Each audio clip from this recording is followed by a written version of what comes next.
இன்றைக்கி பிரியாணி செய்கிறோம் நம்ம வீட்டில். ஃபஸ்ட்டு ஆனியன் போட்டுட்டு வெங்காயம் வதக்கிக்கோங்க. நல்லா வெங்காயம் ப்ரௌன் ஆயிடுச்சு. இப்போ வந்து இஞ்சி பூண்டு பேஸ்ட் போட்டுக்கலாம்.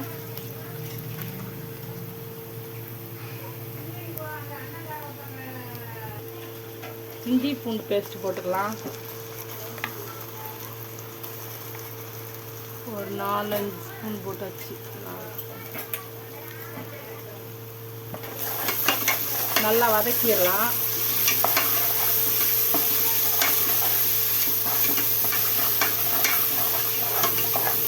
எண்ணெயில் கொஞ்சம் புதினா போட்டுக்கலாம். புதினா இலைகள் கொஞ்சம் எண்ணெயிலே போட்டிங்கன்னா நல்லா வதங்கும்.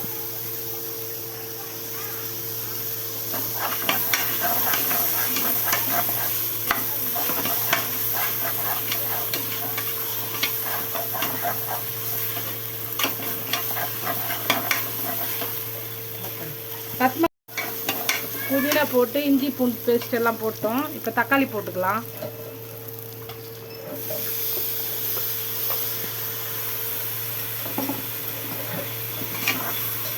நல்லா வதங்கட்டும். கொஞ்சம் நெய் சேர்த்தோம், அதனால் இப்போ கொஞ்சம் நெய் சேர்த்துக்கலாம். நெய் கொஞ்சம் சேர்த்துக்கலாம். ஏற்கனவே 2 ஸ்பூன் ஊற்றிருக்கேன். முதல்ல அது நீங்கள் போடலை. அதான் இங்கே பண்ணுவோம்.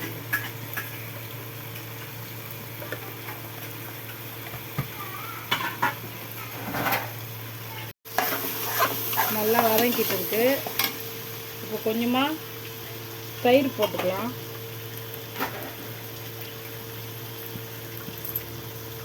கொஞ்சமாக தயிர்,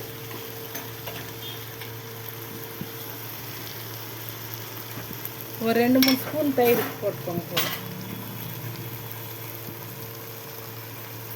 நல்லா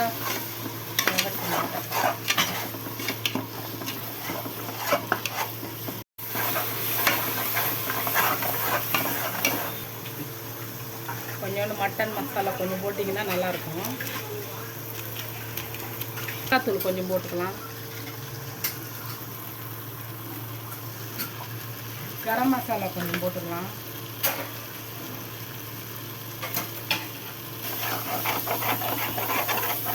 நல்லா வதங்கிடுச்சு. இப்போ கறி போட்டுடலாம். இப்போ வாஷ் பண்ணி வச்சுருக்கிற கறியெல்லாம் இதில் போட்டுக்கலாம்.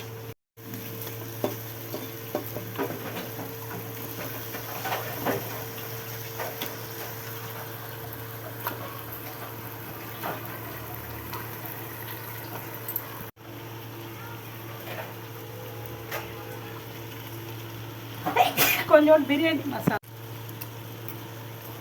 மசாலா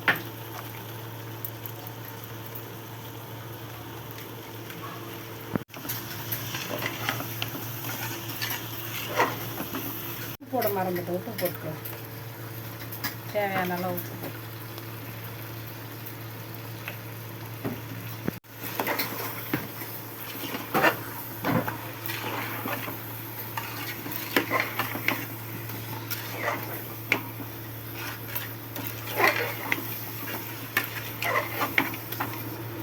கவை 4-5 பச்சை மிளகாய் போட்டுக்கலாம். அது அப்படியே முழுசாகவே போட்டுருங்க.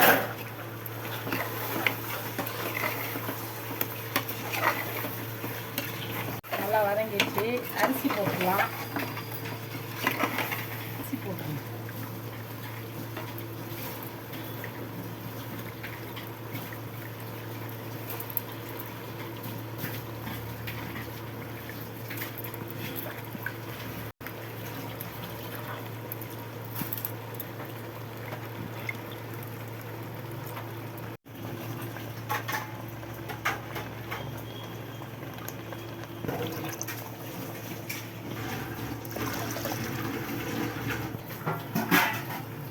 ஒரு கிளாஸ் அரிசிக்கு 1.5 கிளாஸ் டம்ளர் தண்ணி வைங்க. போதும். ஏன்னா பிரியாணி அரிசின்றனால நம்ம ஒரு கிளாஸ்க்கு 1.5 கிளாஸ் அரிசி தண்ணி.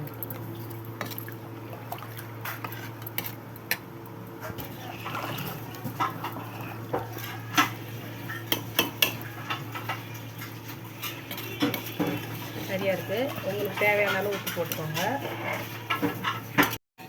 வரலையா? ஓப்பன் பண்ணுறது பிரியாணி ரெடி ஆயிடுச்சு, வாங்க சாப்பிட்லாம்.